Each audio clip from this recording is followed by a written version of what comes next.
Hi viewers, அனைவருக்கும் வணக்கம்.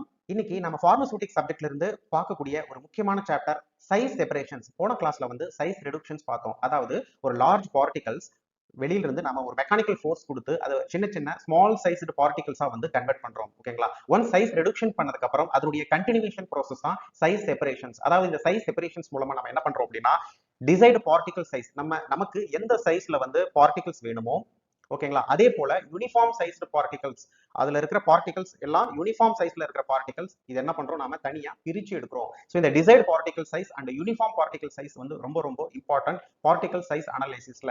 ஏன் அப்படின்னா, பர்டிகுலர் பார்மசூட்டிக்கல் ஃபார்முலேஷன்ஸ்க்கு வந்து நமக்கு ஒரு particular desired particle size and uniform sized particles வந்து நமக்கு தேவைப்படுது. ஸோ அதனால வந்து ஆஃப்டர் ரெடுக்ஷன்ஸ் வந்து size separations it's one of the first initial process இதுல வந்து பார்மசூட்டிக்கல் ஃபார்முலேஷன்ஸ்ல. ஓகேங்களா? ஸோ ரொம்ப ரொம்ப இம்பார்ட்டன்ட் சாப்டர். ஸோ வீடியோவை ஸ்கிப் பண்ணாம கம்ப்ளீட்டா பாருங்க. ஸோ நம்ம இன்னைக்கு இதுல என்னென்ன டிஸ்கஸ் பண்ண போறோம் அப்படின்னா, நம்ம சிலபஸ்ல கொடுத்த டாபிக்ஸ் எல்லாத்தையும் பார்க்க போறோம். அதுல ஃபர்ஸ்ட் பார்க்கக்கூடியது classifications of pharmaceutical powders as per Indian pharmacopoeia. Next நம்ம பார்க்கக்கூடியது வந்து ஸ்டாண்டர்ட்ஸ் ஆஃப் சீவ்ஸ். சீவ்ஸ் அப்படின்னா ஒண்ணும் இல்ல, தமிழ்ல சொல்ல போனா சல்லடை.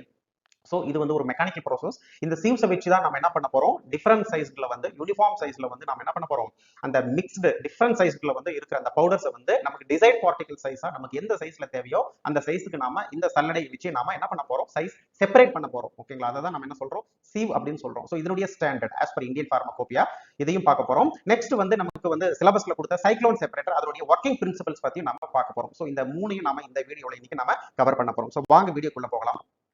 ஃபர்ஸ்ட் நம்ம இன்ட்ரோடக்ஷன்ஸ், சைஸ் செப்பரேஷன்ஸ்னா என்ன, அதனுடைய ஆப்ஜெக்டிவ்ஸ், எதுக்கு நம்ம பண்ணணும் அப்படிங்கறது வந்து ஃபர்ஸ்ட் பேசிக்ஸா பார்த்தலாம். Size separations involve differentiating a powder into fractions of known particle size and in reducing particle dimensions. நான் ஆல்ரெடி சொன்னது போல சைஸ் ரெடுக்ஷன்ஸ் பண்ணதுக்கு அப்புறம் நமக்கு வந்து அந்த டிசைடு பார்ட்டிகல் நோன் பார்ட்டிகல் சைஸை வந்து நமக்கு எந்த பார்ட்டிகல் சைஸ் தேவையோ அதை மட்டும் நாம என்ன பண்றோம், அந்த பவுடர்ல இருந்து தனியா பிரிச்சு எடுக்கிறோம். ஓகேங்களா? ஸோ இதெல்லாமே வந்து 100 to 500 micron metre sized. Next வந்து நம்ம என்ன பண்ண போறோம், சீவை மாத்தி சல்லடையை மாத்தி, ஸோ நமக்கு நெக்ஸ்ட் என்ன design particle size, for example 500 micron metre to 1 millimetre நமக்கு தேவை. ஸோ அதுக்கு தகுந்த சீவ்ஸ் எடுத்து ஸோ இந்த மாதிரி டிஃபரண்ட் சைஸ்ல வந்து நம்ம என்ன பண்ண போறோம், பிரிச்சு எடுக்கிறோம். அதை விட ரெண்டாவது முக்கியமானது வந்து ரெடியூசிங் பார்ட்டிகல் டைமென்ஷன். ஸோ அந்த பவுடர்ல வந்து அந்த பார்ட்டிகல்ஸ் வந்து ஒவ்வொன்றும் ஒரு ஷேப்ல இருக்கும். ஸோ நாம அந்த பர்டிகுலர் சீவ்ஸை வச்சு நாம தனியா செப்பரேட் பண்ணும்போது என்ன ஆகுது அப்படின்னா, அந்த டிஃபரெண்ட் பார்ட்டிகல் டைமென்ஷன், அதாவது டிஃபரெண்ட் ஷேப்ல இருக்கிற அந்த பார்ட்டிகல்ஸ் எல்லாமே வந்து யூனிஃபார்ம் சைஸ்ல நமக்கு கிடைக்கும். ஓகேங்களா? ஸோ நமக்கு வந்து டிசைடு பார்ட்டிகல் சைஸை வந்து தனியா பிரிச்சு எடுக்கிறதுக்கும், ஓகேங்களா, ஒரு மிக்சிங் பவுடர் அப்படிங்கிறது ஒரு மிக்சிங், அதுல டிஃபரண்ட் சைஸ்ல இருக்கும். ஓகேங்களா? அப்போ நம்ம அதுல என்ன பண்றோம், நமக்கு வந்து இந்த டிசைடு பார்ட்டிகல் சைஸை மட்டும் தனியா பிரிச்சு எடுக்கிறோம். அதே சமயம் பிரிச்சு எடுக்கும்போது அதனுடைய பார்ட்டிகல் டைமென்ஷனும் வந்து குறையுது. இதுதான் இதுல ரெண்டு முக்கியமான நோக்கங்கள், ஆப்ஜெக்டிவ்ஸ். ஓகேங்களா? இதை தான் நம்ம என்ன சொல்றோம், சைஸ் செப்பரேஷன்ஸ் அப்படின்னு சொல்றோம். ஓகேங்களா? இந்த ப்ராசஸ்க்கு பேர் வந்து சீவிங் அப்படின்னு சொல்லலாம், ஸ்கிரீனிங் அப்படின்னு சொல்லலாம், அல்லது சிஃப்டிங் அப்படின்னு சொல்லலாம். இதுக்கு 3 பேர் இருக்கு இந்த சைஸ் செப்பரேஷன்ஸ்ல. ஓகேங்களா? இதனுடைய ஆப்ஜெக்டிவ்ஸ் என்ன அப்படின்னா, ஆல்ரெடி நம்ம போன கிளாஸஸ்ல பார்த்ததான், improved dissolution rate and bioavailability. For example ஒரு பர்டிகுலர் ஃபார்மேஷன்ஸ்க்கு வந்து நமக்கு ஃபைன் பார்ட்டிகல்ஸ் தேவைப்படுதுன்னு வச்சுக்கோங்களேன், அல்லது வந்து 50 micron to 100 micron metre for எக்ஸாம்பிளுக்கு இந்த பார்ட்டிகல் சைஸ்ல நமக்கு தேவைப்படுது அப்படின்னா, அந்த பார்ட்டிகல் சைஸ் வந்து ரொம்ப குறைஞ்சிருக்கு. ஆஸ் யூஷுவல் நான் ஆல்ரெடி சொன்னது போல, போன கிளாஸ்ல சொன்னது போல, பார்ட்டிகல் சைஸ் எந்த அளவுக்கு குறையுதோ, small particle size having large surface area, அதனுடைய சர்ஃபேஸ் ஏரியா அதிகமாகுது. அப்போ சர்ஃபேஸ் ஏரியா அதிகமாகும் போது நமக்கு நல்ல பெட்டர் டிசொல்யூஷன்ஸ் கிடைக்குது, அதனால நமக்கு நல்ல அப்சார்ப்ஷன்ஸ் கிடைக்குது, அதனால நமக்கு வந்து நல்ல பயோ அவைலபிலிட்டி வந்து நமக்கு அதிகமாகுது. ஓகேங்களா? இது ஒரு முக்கியமான இம்பார்ட்டன்ட் ஆப்ஜெக்டிவ்ஸ். நெக்ஸ்ட் வந்து என்ஹான்ஸ்டு கண்டென்ட் யூனிஃபார்மிட்டி. நான் ஆல்ரெடி சொன்னது போல பாருங்க, ரெடியூசிங் பார்ட்டிகல் டைமென்ஷன்ஸ். ஸோ நம்ம ஒன்ஸ் வந்து சைஸ் செப்பரேஷன்ஸ் பண்ணதுக்கு அப்புறம் அந்த பார்ட்டிகல்ஸ் எல்லாமே வந்து கிட்டத்தட்ட யூனிஃபார்ம் சைஸ்ல இருக்கும். ஸோ அதனாலதான் வந்து narrow particle size distributions, particle size அனலைசிஸ்ல ரொம்ப ரொம்ப important particle size distributions. Narrow particle size distributions அப்படின்னா, ஒன்ஸ் சல்லடையில வச்சு சலிச்சதுக்கு அப்புறம், அதாவது சீவ் பண்ணதுக்கு அப்புறம், அதுல இருக்கிற அந்த பார்ட்டிகல் சைஸ் எல்லாமே வந்து கிட்டத்தட்ட ஒரே சேம் சிமிலர் ஸ்ட்ரக்சர் சிமிலர் சைஸ்ல இருக்கும். ஸோ அதனாலதான் நேரோ பார்ட்டிகல் சைஸ் டிஸ்ட்ரிபியூஷன் சொல்றோம். அதனால வந்து நமக்கு வந்து ஃபைனல் ஃபினிஷ்டு ஃபார்முலேஷன்ஸ்ல வந்து உள்ள இருக்கிற அந்த கண்டென்ட் யூனிஃபார்மிட்டி வந்து கரெக்டா இருக்கும். ஓகேங்களா? ரெண்டாவது இது முக்கியமான ஆப்ஜெக்டிவ்ஸ். மூணாவது வந்து பெட்டர் ஃப்ளோ ப்ராப்பர்ட்டிஸ். ஸோ எல்லாமே வந்து ஒரு யூனிஃபார்ம் சைஸ்ல இருக்கு, அதனுடைய பார்ட்டிகல் டைமென்ஷன் எல்லாமே குறைஞ்சிருக்கு, அதனால வந்து என்னாகும், அதனுடைய ஃப்ளோபிலிட்டி வந்து நல்லா இருக்கும். ஃபார் எக்ஸாம்பிள் வந்து டேப்லெட் பஞ்ச் பண்ணும்போது பேப்பர்ல இருந்து பவுடர் வந்து ஃப்ளோ ஆகுது. ஓகேங்களா, பஞ்சிங்க்கு வருது. ஸோ அப்படி வரும்போது கண்டினியூஸா வரணும். ஸோ ஒரு யூனிஃபார்ம் சைஸ்ல இருக்கும்போது ஈஸியா அதனுடைய ஃப்ளோபிலிட்டி இருக்கும். ஸோ நம்ம டிஃபரண்ட் சைஸ்ல இருக்கும்போது என்ன ஆகுது அப்படின்னா, அந்த வாய்ட் ஸ்பேஸ்ல சின்ன சின்ன பார்ட்டிகல்ஸ் எல்லாமே போய் மாட்டிக்கும். இதெல்லாம் பவுடர் அனாலிசிஸ்ல நம்ம டிஃபரெண்டா வேற கிளாஸஸ்ல பார்க்கலாம் பவுடர் அனாலிசிஸ். ஸோ அப்படி அந்த சின்ன சின்ன வாய்ட் ஸ்பேஸ்ல வந்து சின்ன பார்ட்டிகல்ஸ் எல்லாமே மாட்டிக்கும் போது அது என்ன ஆகும், அந்த ஸ்ட்ரக் ஆயிடும். ஸோ பவுடர் ஃப்ளோபிலிட்டி வந்து குறைய ஆரம்பிக்கும். பட் இங்க வந்து எல்லா பவுடர்ஸ் பார்ட்டிகல்ஸ் வந்து எல்லாமே யூனிஃபார்ம் சைஸ்ல இருக்கிறதுனால அதனுடைய ஃப்ளோபிலிட்டி நமக்கு வந்து நல்லா பெட்டரா கிடைக்குதுங்க. ஓகேங்களா, இது ஒரு மூணாவது முக்கியமான ஆப்ஜெக்டிவ். நெக்ஸ்ட் வந்து improve stability. So controlled particle size. நம்ம ஒரு ஃபார்முலேஷன்ஸ்ல இருக்கிற அந்த பார்ட்டிகல்ஸ் வந்து எல்லாமே யூனிஃபார்ம் இருக்கு. So can prevent segregations of powder blends and ensure the physical stability of the final product. So final product உடைய physical stability நம்மளால வந்து improve பண்ண முடியும் இந்த யூனிஃபார்ம் பார்ட்டிகல் சைஸ்ல கொடுக்கிறதுனால. and also it can also affect the rate of chemical degradations. ஓகேங்களா, so stability வந்து நம்மளால improve பண்ண முடியும். next optimized drug delivery like aerosols. and then next வந்து enhanced appearance and textures. once வந்து நீங்க சைஸ் செப்பரேட் பண்ணதுக்கு அப்புறம் எல்லாமே வந்து யூனிஃபார்ம் சைஸ்ல இருக்கும். ஸோ அப்படி பார்க்கும்போது அதோட appearance and texture வந்து நமக்கு நல்லா இம்ப்ரூவ் ஆகும். ஸோ இது எல்லாமே வந்து சைஸ் செப்பரேஷன்ஸ் ஒரு முக்கியமான objectives and uses and advantages. So next pharmaceutical powder classifications as per Indian Pharmacopoeia. Actually Indian pharmacopoeia வந்துங்க இந்த pharmaceutical பவுடர்ல வந்து ஒரு டிஃப்ரெண்ட் வேல கிளாசிஃபை பண்ணியிருக்குது. But primarily classifications is based on size. அந்த pharmaceutical பவுடர் பார்ட்டிகல்ஸ் சைஸை பேஸ் பண்ணி வந்து இங்க கிளாசிஃபை கொடுத்துருக்காங்க. ஸோ எம்சிக்யூஸ்ல வந்து கேட்பாங்க இந்தியன் ஃபார்மகோபியா வந்து கிளாசிஃபிகேஷன்ஸ் எதை பேஸ் பண்ணி நமக்கு வந்து பிரைமரிலியா கிளாசிஃபை பண்ணிருக்கு, அதோட யூசஸ் பேஸ் பண்ணியா அல்லது வந்து அதோட ஃபார்முலேஷன்ஸ் பேஸ் பண்ணி அப்படின்னு கேட்டா நம்ம அதோட பார்ட்டிகல் சைஸை பேஸ் பண்ணி தான் எழுதணும். ஓகேங்களா, so this classification is crucial for determining the suitability of powder for differentiating pharmaceutical applications. நான் ஆல்ரெடி சொன்னது போலதான். ஸோ ஒவ்வொரு ஃபார்முலேஷன்ஸ்க்கும் லைக் சஸ்பென்ஷன் அதுல இருக்கிற பார்ட்டிகல் சைஸ், ரெண்டாவது வந்து டேப்லெட் அண்ட் கேப்சூல், அதுக்கப்புறம் டஸ்டிங் பவுடர். ஸோ இந்த மாதிரி ஒவ்வொரு பர்டிகுலர் ஃபார்மசூட்டிக்கல் ஃபார்முலேஷன்ஸ்க்கும் ஒவ்வொரு டிசைட் பார்ட்டிகல் சைஸ் வந்து நமக்கு தேவைப்படுது. அதுக்காக நம்ம என்ன பண்றோம், டெஃபினட்டா வந்து இந்த பார்ட்டிகல்ஸை வந்து கிளாசிஃபை பண்ணி ஆகணும். அந்த சைஸ், அந்த பவுடர் சைஸை வந்து நம்ம கிளாசிஃபை பண்ணியே ஆகணும். ஓகேங்களா, இது ரொம்ப ரொம்ப இம்பார்ட்டன்ட். இந்த கிளாசிஃபிகேஷன்ஸ் பாருங்க, இந்த சீவ் சைஸ் கரஸ்பான்ஸ். இந்த powder different grade powder, different sized powder வந்து சீவ் வழியா தான் நாம தனியா பிரிச்சு எடுக்கிறோம். ஓகேங்களா, the sieve size corresponds to the number of opening per linear inch. So pharmaceutics labsல வந்து நீங்க அந்த சீவ்ஸை வந்து பார்த்துருப்பீங்க, சல்லடையாட்டம் இருக்கும். ஸோ இங்க பாருங்க, இந்த 10 வெஸ்ட் சைஸ், ஒவ்வொரு சீவுக்கும் ஒரு நம்பர் இருக்கும். ஃபார் எக்ஸாம்பிள் 10 அப்படின்னு வச்சுக்கோங்களேன். அப்படின்னா என்ன அப்படின்னா 10 ஓப்பனிங் பர் இன்ச். ஒரு இன்ச் வந்து 25.4 mm அல்லது 2.54 சென்டிமீட்டர். ஸோ இதுல 10 ஓப்பன்ஸ் இருக்கும், 10 ஓப்பன் இருக்கும். அதனால இது வந்து 10 சைஸ்டு மெஸ் அப்படின்னு சொல்லுவோம். ஓகேங்களா, ஸோ ஓகே, ஃபர்ஸ்ட் வாங்க நம்ம கிளாசிஃபிகேஷன்ஸ்ல ஃபர்ஸ்ட் கோர்ஸ் பவுடர். ஸோ இருக்கிறதுலேயே வந்து பார்ட்டிகல் சைஸ் பெருசா இருக்கிறது கோர்ஸ் பவுடர். ஓகேங்களா, அதுக்கப்புறம் நெக்ஸ்ட் போக போக மாடரேட்லி கோர்ஸ் பவுடர் செகண்ட், அதுக்கப்புறம் moderately fine powder, very fine powder, micro fine powder. So இந்த மாதிரி போக போக போக அதனுடைய பவுடர் பார்ட்டிகல் சைஸ் வந்து குறைஞ்சிட்டே இருக்கும். ஸோ இருக்கிறதுலேயே வந்து கிளாசிஃபிகேஷன்ஸ்லேயே வந்து லார்ஜ் பார்ட்டிகல்ஸ் என்ன அப்படின்னா கோர்ஸ் பவுடர் அப்படின்னு சொல்லுவோம். ஸோ இது எப்படி கிளாசிஃபை பண்ணிருக்காங்க அப்படின்னா இங்க பாருங்க, course powder all particle pass through a sieve with a nominal mesh aperture of number 10 size. அதாவது sieve number 10 இதனுடைய pore size வந்து எப்படி இருக்கும் அப்படின்னா 1.7 mm ல இருக்கும். 1.7 mm ல இருக்கும். அதாவது 1700 மைக்ரோன் மீட்டர் அந்த அபர்ச்சர் சைஸ் வந்து இந்த ரேஞ்சில் இருக்கும். அதாவது 1700 மைக்ரோன் மீட்டர் கிட்டத்தட்ட. சில புக்ஸ்ல என்ன கொடுத்துருப்பாங்கன்னா ஆல் பார்ட்டிகல்ஸ் கொடுத்துருப்பாங்க. ஒரு சில புக்ஸ்ல வந்து more than 90% of the particle should pass this number 10 அப்படின்னு கொடுத்துருப்பாங்க. ஓகேங்களா, கிட்டத்தட்ட எல்லா பார்ட்டிகல்ஸும் வந்து இந்த நம்பர் 10ல வந்து பாஸ் ஆகும் இந்த கோர்ஸ் பவுடர். நெக்ஸ்ட் அடுத்த லைன் பாருங்க, not more than 40% of pass through a sieve with nominal mesh aperture number 44. அப்போ நம்பர் 44 அப்படின்னா நம்பர் 10ஓட கம்பேர் பண்ணும்போது அந்த அபர்ச்சர் பார்ட்டிகல்ஸ், அந்த அபர்ச்சர் சைஸ், அந்த சைஸ் வந்து சின்னதா இருக்கும். அதாவது இங்க பாருங்க, இந்த 25.4 mmல 10னா பெருசா இருக்கும். அதே 25.4 இந்த சைஸ்ல 44 ஓப்பனிங் அப்படின்னா சைஸ் சின்னதா இருக்கும். ஸோ அப்போ கோர்ஸ் பவுடர்ங்கிறது வந்து நம்பர் 10ல எல்லாம் பாஸ் ஆயிரும். ஓகேங்களா, அந்த பாஸ் ஆனது வந்து கிட்டத்தட்ட it's not more than 40% pass through, 40% மேல இந்த நம்பர் 44 வந்து பாஸ் ஆகாது அப்படின்னு சொல்றாங்க. இதுதான் வந்து கோர்ஸ் பவுடர் அப்படின்னு சொல்லுவோம். டெஃபினட்டா இந்த கிளாசிஃபிகேஷன்ஸ் ஆஃப் பவுடர்ஸ்ல வந்து கொஸ்டின்ஸ் வர வாய்ப்புகள் அதிகமாக இருக்கு. Next moderately coarse powder.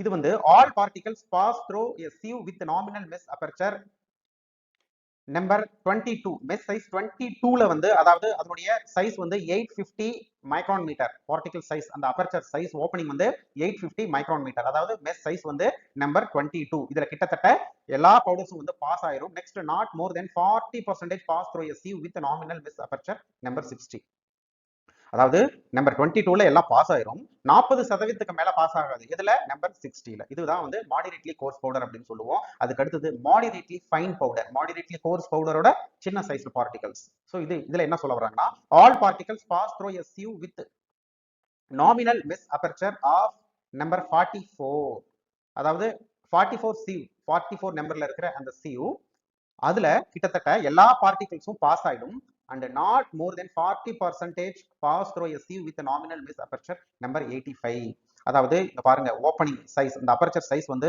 425 அதாவது நம்பர் 44 னுடைய மெஸ் சைஸ் னுடைய ஓப்பனிங் அபர்ச்சர் வந்து என்னது 425 மைக்ரான் மீட்டர் சோ இதுல எல்லாமே பாஸ் ஆயிரும் பட் நம்பர் 85ல வந்து 40% மேல பாஸ் ஆகுது அப்படின்னு சொல்றாங்க இததான் வந்து மாடரேட்லி ஃபைன் பவுடர் அப்படின்னு சொல்றோம் நெக்ஸ்ட் வந்து ஃபைன் பவுடர் அப்படின்னா all particles pass through a sieve with nominal miss aperture number 85 so 85 mesh size அதாவது அபர்ச்சர் ஓப்பனிங் வந்து 118 மைக்ரான் மீட்டர் அதனுடைய சைஸ் சோ இது வழியா எல்லா பவுடர்ஸும் பாஸ் ஆயிரும் அதுதான் வந்து நம்ம என்ன சொல்றோம் ஃபைன் பவுடர் அப்படின்னு சொல்றோம் அதுக்கு அடுத்தது வந்து வெரி ஃபைன் பவுடர் அப்படின்னா all particle pass through a sieve with nominal miss aperture number 120 mesh size 120 வழியா எல்லா பவுடர்ஸும் பாஸ் ஆயிடும் சோ இதனுடைய பார்ட்டிகல் சைஸ் வந்து 125 மைக்ரான் மீட்டர் அந்த அபர்ச்சர் போர்ஸ் சைஸ் வந்து 125 மைக்ரான் மீட்டர் பார்ட்டிகல் சைஸ் ஓகேங்களா அப்போ 120 வழியா பாஸ் ஆச்சுன்னா அதை வந்து நம்ம வெரி ஃபைன் பவுடர் அப்படின்னு சொல்றோம் அதுக்கு அடுத்தது வந்து மைக்ரோ ஃபைன் பவுடர் சோ இதுல பாருங்க particle size less than 10 micron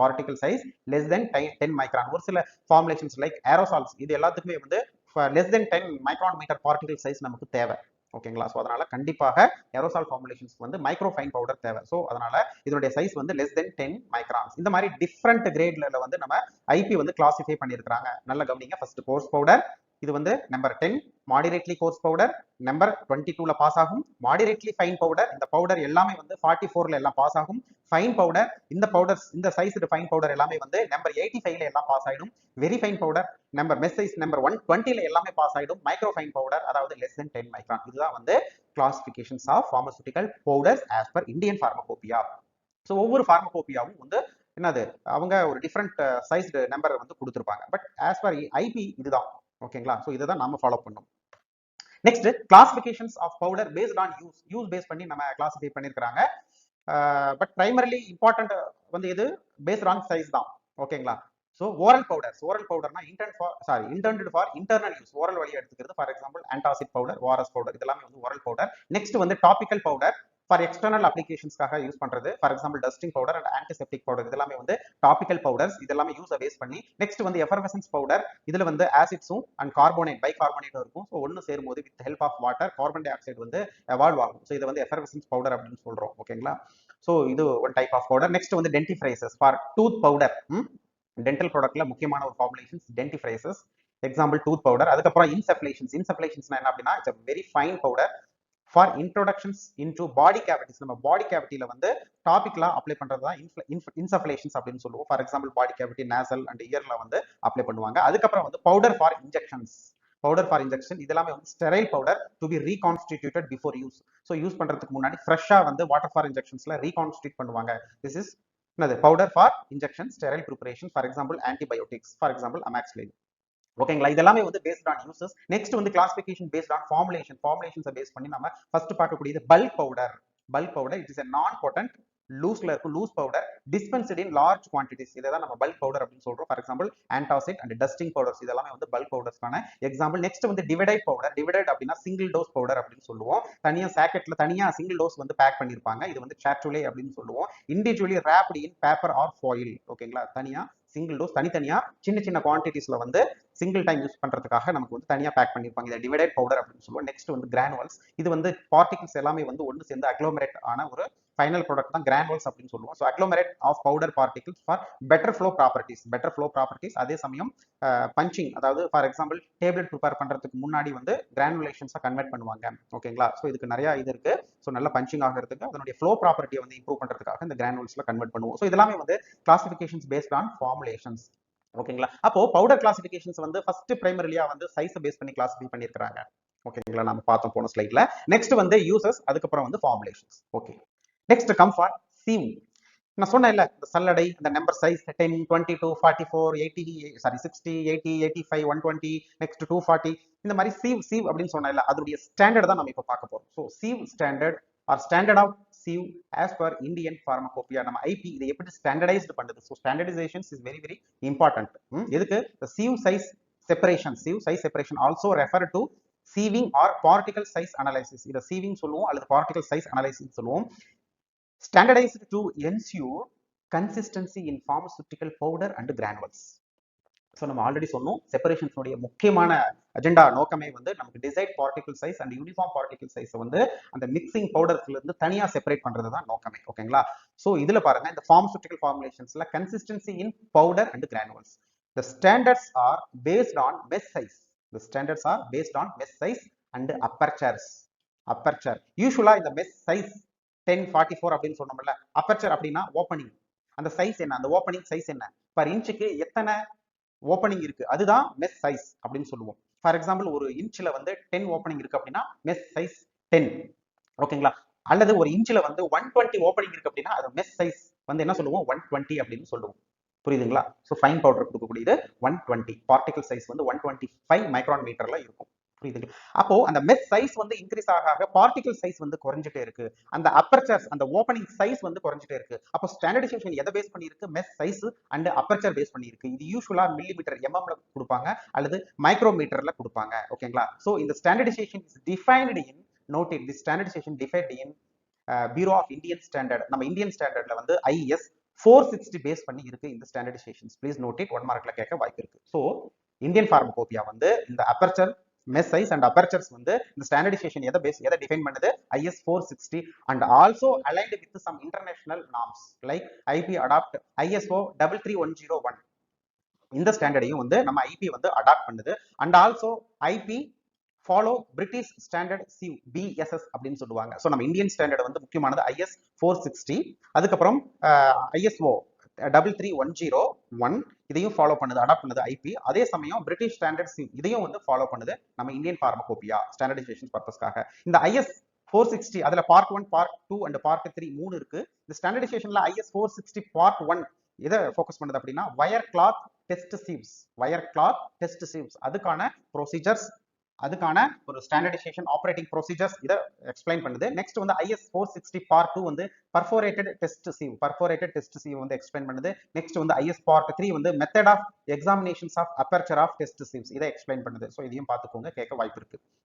okay, இந்த டெஸ்ட் சீவ் ரெக்யர்மெண்ட், இந்த டெஸ்ட் சீவ், இந்த சீவ் பேசிக்ஸா அதனுடைய ரெக்யர்மெண்ட் என்ன இருக்கும், இது வந்து யூசுவலா IP ஜெனரல் சாப்டர்ல கொடுத்திருப்பாங்க. First, sieve must comply ISO 33101 or equivalent. அப்படின்னா IS 460 அல்லது ISO 33101 இதை வந்து கம்ப்ளை பண்ணணும் ஃபர்ஸ்ட். நெக்ஸ்ட், இதனுடைய ஃப்ரேம் இருக்குல்ல, அந்த சல்லடையினுடைய ஃப்ரேம் அவுட்டர் இருக்குல்ல, it should be made up of brace or stainless steel frame with woven wire mesh. உள்ள அந்த கம்பியா இருக்குல்ல, it's made up of woven wire mesh, also usually stainless steel, wire or stainless steel, woven wire or stainless steel. So இதெல்லாமே வந்து basic requirements of mesh. Next, calibration should be done periodically using standard reference materials. So standard reference மெட்டீரியல்ஸை வச்சு அப்பப்போ பீரியாடிக்ல வந்து அந்த கரெக்டா அந்த uniform பார்ட்டிகல்ஸ்ல வந்து செப்பரேட் பண்ணுதா அந்த சீவ்ஸ் அப்படிங்கறத வந்து நம்ம கேலிபிரேட் பண்ணிக்கணும். Next, the Indian pharmacopoeia prescribe tolerance, important, tolerance for sieve aperture, அதாவது stainless steel apertures and wire diameter இதை வந்து அப்பப்போ டாலரன்ஸ் பண்ணிக்கும். So these tolerance ensure uniformity and consistency during particle size analysis. So sieving process அப்போ வந்து அதோட consistency and யூனிஃபார்மிட்டிக்காக இந்த tolerance வந்து பண்ணுவாங்க. ஓகேங்களா. ஸோ இதெல்லாமே வந்து basic requirements of mechanical sieve as per Indian pharmacopoeia.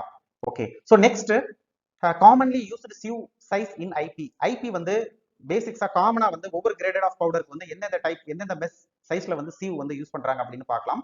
First நம்ம இதெல்லாமே வந்து sieve number, mesh sieve number, அதுக்கப்புறம் அதனுடைய சைஸ் மில்லிமீட்டர் அல்லது மைக்ரான் மீட்டர்ல கொடுத்துருப்பாங்க. இங்க பாருங்க, ஃபர்ஸ்ட் நம்பர் 10. ஸோ இதனுடைய பார்ட்டிகல் சைஸ் வந்து அப்பர்ச்சர் ஓப்பனிங் வந்து 1.7 mm அப்படின்னா 1700 மைக்ரான் மீட்டர். நெக்ஸ்ட், சீவ் நம்பர் 12, இதனுடைய சைஸ் வந்து 1.4 1400 மைக்ரான் மீட்டர். அதுக்கப்புறம் வந்து நெக்ஸ்ட் மெஸ் சைஸ் 16 இதனுடைய பார்ட்டிகல் சைஸ் வந்து 1.18 mm, அதாவது 1180 மைக்ரான் மீட்டர். நெக்ஸ்ட் வந்து மெஸ் சைஸ் 18 இதனுடைய பார்ட்டிகல் சைஸ் வந்து 1 mm 1000 மைக்ரான் மீட்டர். அதுக்கப்புறம் வந்து 22 மெஸ் சைஸ் 850 மைக்ரான் மீட்டர். இது வேற வழி இல்லை, நம்ம மெமரைஸ் பண்ணி தான் ஆகணும். ஓகேங்களா. அதுக்கப்புறம் மெஸ் சைஸ் 30 இதனுடைய பார்ட்டிகல் சைஸ் வந்து 600 மைக்ரான் மீட்டர். அதுக்கப்புறம் மெஸ் சைஸ் 44 இதனுடைய அப்பர்ச்சர் வந்து 425 மைக்ரான் மீட்டர். அதுக்கப்புறம் வந்து 60 நம்பர் 60 250 மைக்ரான் மீட்டர். அதுக்கப்புறம் சியூ நம்பர் அதாவது size 80 180 micron metre 180 micron metre. அதுக்கப்புறம் நம்பர் 100 இது வந்து 150 மைக்ரான் மீட்டர். அதுக்கப்புறம் சீவ் நம்பர் 120 ஃபைன் பவுடர் கொடுக்கக்கூடியது 125 மைக்ரான் மீட்டர். ஓகேங்களா. ஸோ இதை தாண்டும் போது நமக்கு மைக்ரோ ஃபைன் பவுடர் கிடைக்கும். அதாவது நம்பர் சைஸ் 200 இது வந்து 75 மைக்ரான் மீட்டர். அதுக்கப்புறம் சீவ் நம்பர் 240 240 அப்படின்னா இமேஜ் பண்ணி பாருங்க. கொஞ்சம் ஒரு இன்ச்சில் 240 ஓப்பனிங் இருக்கும். அப்போ அந்த அளவுக்கு ரொம்ப சின்னதா இருக்கும். ஸோ 240 63 மைக்ரான் மீட்டர் அதனுடைய அபர்ச்சர் ஓப்பனிங். ஸோ இதுதான் வந்து ஐபி கொடுத்துருக்கக்கூடிய அந்த மெஸ் சைஸ் அண்ட் அதனுடைய பார்ட்டிகல் சைஸ். ஓகேங்களா. ஓகே, நெக்ஸ்ட் நம்ம பார்க்கக்கூடியது சைக்ளோன் செப்பரேட்டர். அதாவது நம்ம சிலபஸ்ல வந்து செப்பரேஷன் ப்ராசஸ் ஃபர்ஸ்ட் சீவ் பார்த்தோம். அதுக்கப்புறம் செப்பரேஷன் ப்ராசஸ் வந்து சைக்ளோன் செப்பரேட்டர் கொடுத்துருக்காங்க. இது காமனா pharmaceutical industry and some other food இண்டஸ்ட்ரியில வந்து யூஸ் பண்றது. எதுக்கு அப்படின்னா சின்ன சின்ன பார்ட்டிகல்ஸை வந்து செப்பரேட் பண்றது. எதுல இருந்து செப்பரேட் பண்றது அப்படின்னா ஒரு கேஸ்ல இருக்கிற ஒரு பார்ட்டிகல்ஸையோ அல்லது ஃப்ளூயிட்ல இருக்கிற ஒரு சின்ன சின்ன பார்ட்டிகல்ஸ்லயோ வந்து based on their size and density base பண்ணி ஒரு சென்ட்ரிஃபியூகல் ஃபோர்ஸ் அதனுடைய கிராவிட்டி அண்ட் சென்ட்ரிஃபியூகல் ஃபோர்ஸ் அந்த மெக்கானிசம் அந்த பிரின்சிபலை யூஸ் பண்ணி நம்ம பிரிச்சு எடுக்கக்கூடிய ஒரு முக்கியமான ப்ராசஸர் தான் வந்து என்னது சைக்ளோன் செப்பரேட்டர் அப்படின்னு சொல்லுவோம். ஸோ இங்க பாருங்க, the cyclone separator for pharmaceutical size separation is a specialized piece of equipment used to classify and separate particles like powder and granules based on their size and density. Note it, based on their size and density using a vortex separation process. இந்த process வந்து என்னது vortex separation process. principle என்னது gravitational force and centrifugal force. இங்க note பண்ணுங்க. இங்க பாருங்க, இந்த மாதிரி கோனிக்கல் ஷேப்ல இருக்கும் இந்த சைக்ளோன் செப்பரேட்டர். ஸோ இந்த இன்லெட் வழியா நமக்கு வந்து என்ன பண்றோம், ஹை ஃபோர்ஸ் ஹை ஸ்பீட்ல வந்து நம்ம உள்ள எதை செப்பரேட் பண்ணணுமோ அந்த சஸ்பென்ஷனையும் அல்லது வந்து ஒரு லிக்யூட்ல வந்து பார்ட்டிகல்ஸ் இருக்குன்னு வச்சுக்கோங்களேன். ஸோ இங்க வந்து மீடியா வந்து இங்க என்னது லிக்யூட்ல பார்ட்டிகல்ஸ் இருக்கு. இப்போ பார்ட்டிகலை ரிமூவ் பண்ணணும். அல்லது ஒரு கேஸ் ஒரு ஏர்ல வந்து ஒரு டஸ்ட் இருக்கு. அந்த ஏர்ல இருக்கிற டஸ்ட்டை வந்து நம்ம தனியா பிரிச்சு எடுக்கணும். இங்க மீடியா வந்து என்னது ஏர். ஓகேங்களா, சாதாரண காத்து.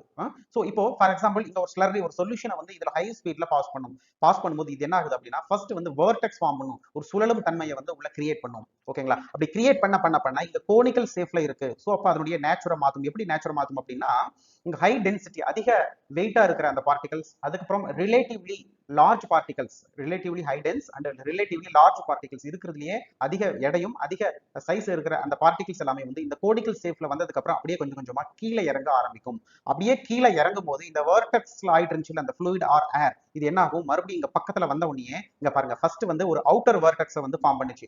Outer vortex of particles and fluid. ஓகேங்களா, ஃப்ளூயிடும் அந்த ஃப்ளூயிட்ல இருக்கிற பார்ட்டிகல்ஸ் வந்து அவுட்டர் வேர்டெக்ஸை ஃபாலோ பண்ணிச்சு. அதுக்கப்புறம் இந்த கோனிக்கல் ஷேப்ல வந்து கீழே வந்த உடனே அதுக்கப்புறம் என்ன ஆகுது, இன்னர் வேர்டெக்ஸ் ஃப்ளூயிட் இன்னரா வந்து என்ன ஆகுது ஒரு வேர்டெக்ஸை ஃபார்ம் பண்ணுது. இந்த ஒன்ஸ் இன்னர் வேர்டெக்ஸ் ஃபார்ம் பண்ண உடனே இந்த ஃப்ளூயிட் அல்லது ஏர் வந்து என்ன ஆகுது மேல் நோக்கி போக ஆரம்பிக்குது. அப்படி மேல் நோக்கி போகும்போது இந்த ஹை டென்ஸ் பார்ட்டிகல்ஸ் எல்லாமே கீழ் நோக்கி வர ஆரம்பிக்குது. இந்த இடத்துல ஃபைனலா பார்ட்டிகல்ஸ் வந்து கலெக்ட் ஆகுது நமக்கு. ஓகேங்களா, அதுக்கப்புறம் அந்த மேல் நோக்கி போறக்கூடிய அந்த இன்னர் வேர்டெக்ஸ் வந்து என்ன ஆகுது, அந்த வேர்டெக்ஸ் ஃபைண்டர் மூலமா ஃப்ளூயிட் அவுட்லெட் வழியா இந்த இது வழியா வெளியில வந்துருது. ஓகேங்களா, இது அதுக்கப்புறம் நெக்ஸ்ட் ஒரு சைக்ளோன் செப்பரேட்டர் போகுது ஒரு பர்டிகுலர் ஃபோர்ஸஸ்ல. ஓகேங்களா, சோ இது ரொம்ப ரொம்ப இம்பார்ட்டன்ஸ். நம்ம எந்த ஃபோர்ஸஸ்ல இங்க உள்ள செலுத்துறோம் அப்படிங்கிறது டிஃபரெண்ட் ஃபோர்ஸஸ்ல வந்து நம்ம அடுத்த சைக்ளோன் செப்பரேட்டருக்கு போகுது. அங்க வந்து ஒரு பர்டிகுலர் பார்ட்டிகல்ஸ் டென்ஸ் பார்ட்டிகல்ஸ் எல்லாமே வந்து கலெக்ட் ஆகுது. இந்த மாதிரி ஒரு கண்டினியூஸா 2 to 3 வரைக்கும் இருக்கும். ஓகேங்களா, சோ இதுதான் வந்து நம்ம இங்கதான் வந்து பார்ட்டிகல்ஸ் வந்து கலெக்ட் பண்றோம்.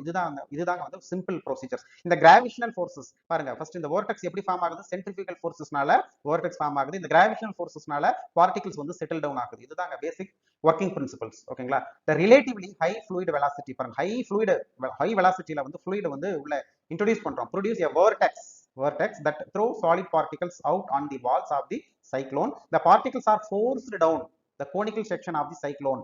இந்த கோனிக்கல் செக்ஷனுக்கு வந்து ரீச் ஆகுது vortex ஃபார்ம்ல under the influence of the fluid flow gravity, the influence of fluid flow and கிரேவிட்டினால அந்த அப்படியே இந்த வேர்டெக்ஸ் வந்து கீழே வர அப்படியே மேல இருந்து கீழே வர ஆரம்பிக்குது. The interactions are relatively significant mechanism in this process. Next, coarse particles separation from the fluid stream and fall out of the cyclone through a dust outlet. இந்த dust outlet வழியா வந்து வெளியில வந்துருது. Whereas fine particles, அதாவது fluid or air, அந்த ஏர் and ஃப்ளூயிட்ல இருக்கிற fine particles, high tense எல்லாமே வந்து கீழே தங்கிடுச்சு, ஒரு சில ஃபைன் பார்ட்டிகல்ஸ் எல்லாமே வந்து மேலே போகும். ஓகேங்களா? வேற fine particles remain entrained in the fluid stream கூடயே வந்து மேலே போயிடும் and leave the cyclone through a vortex finder. இந்த வர்டெக்ஸ் ஃபைண்டர் மூலியமா அவுட்லெட் ஆயிடும். ஓகேங்களா? அப்போ சின்ன சின்ன பார்ட்டிகல்ஸும் fluid or gases or air வந்து மேலே போயிடும், ஹை டென்ஸ் பார்ட்டிகல்ஸ் வந்து கீழே வந்துடும். இது வந்து ஒரு செப்பரேஷன் ப்ரொசீஜர்ஸ். ஓகேங்களா? இங்க பாருங்க, வேகமா ஹை வெலாசிட்டியில உள்ள வருது, அப்படியே வர்டெக்ஸ் ஃபார்ம் பண்ணுது. வர்டெக்ஸ் ஃபார்ம் பண்ண உடனே பாருங்க இந்த ப்ளூ கலர் வந்து மேலே போயிருது, அந்த ஃபைன் பவுடர்ஸ் எல்லாமே மேலே போயிருது, ஏர் அல்லது ஃப்ளூயிட் எல்லாமே மேலே போயிருது, அந்த லார்ஜ் பார்ட்டிகல்ஸ் எல்லாமே வந்து கீழே செட்டில் டவுன் ஆகுது. இதுதான் வந்து இதனுடைய ஒர்க்கிங் பிரின்சிபல்ஸ்.